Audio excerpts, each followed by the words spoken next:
नमस्कार. जय महाराष्ट्र. महाराष्ट्र दिनाच्या आणि कामगार दिनाच्या सर्वांना हार्दिक हार्दिक शुभेच्छा. आज आपले 500 सबस्क्रायबर पूर्ण झालेले आहेत. त्याबद्दल सगळ्यांचे मनापासून आभार. असंच प्रेम पुढेही चालू राहू द्या.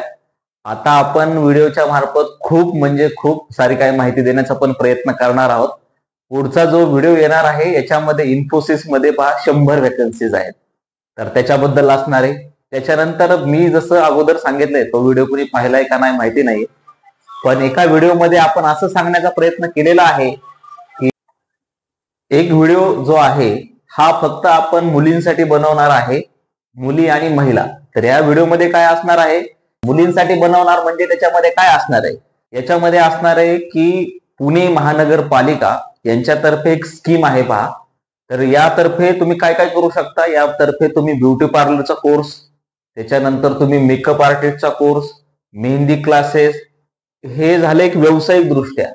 त्याच्यानंतर पहा, आणि याच्यासाठी वय जे आहे ते राहणार आहे 18 ते 30.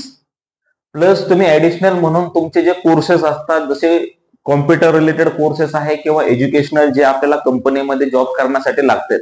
मग कुठले लागतात, तर जसा टेस्टिंगचे कोर्सेस आहेत किंवा कॅड कोर्स आहे पहा, नेटवर्किंग मधले जे कोर्सेस आहे किंवा काही फोटोग्राफी आहे, मुलांसाठी जिम साठी जे लागतात पहा ते आहे.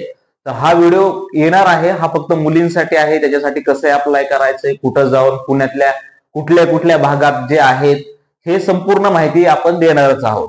तर तोही व्हिडिओ नक्की पहा. आणि इन्फोसिस मधला जो व्हिडिओ आहे तो पण येणार आहे. त्याच्यामध्ये 100 व्हॅकन्सीज असणार आहेत.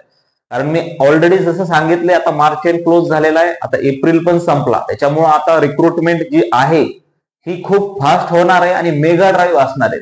तर त्या ठिकाणी जे पण फ्रेशर असतील किंवा एक्सपिरियन्स कॅन्डिडेट असतील, तर त्यांनी ज्या वेळेस आपला व्हिडिओ येईल त्यावेळेस इंटरव्ह्यूची तयारी करा. कारण आपण फक्त त्याचे जॉब लोकेशन किंवा जॉब डिस्क्रिप्शन सोबत ऍडिशनल इन्फॉर्मेशन काय देत आहोत, तर तिथले पॉसिबल क्वेश्चन्स काय असणार आहेत आणि इंटरव्ह्यूला जाताना तुम्ही कुठली तयारी केली पाहिजे, कुठले डू आणि डोंट्स आहेत ते केले पाहिजेत.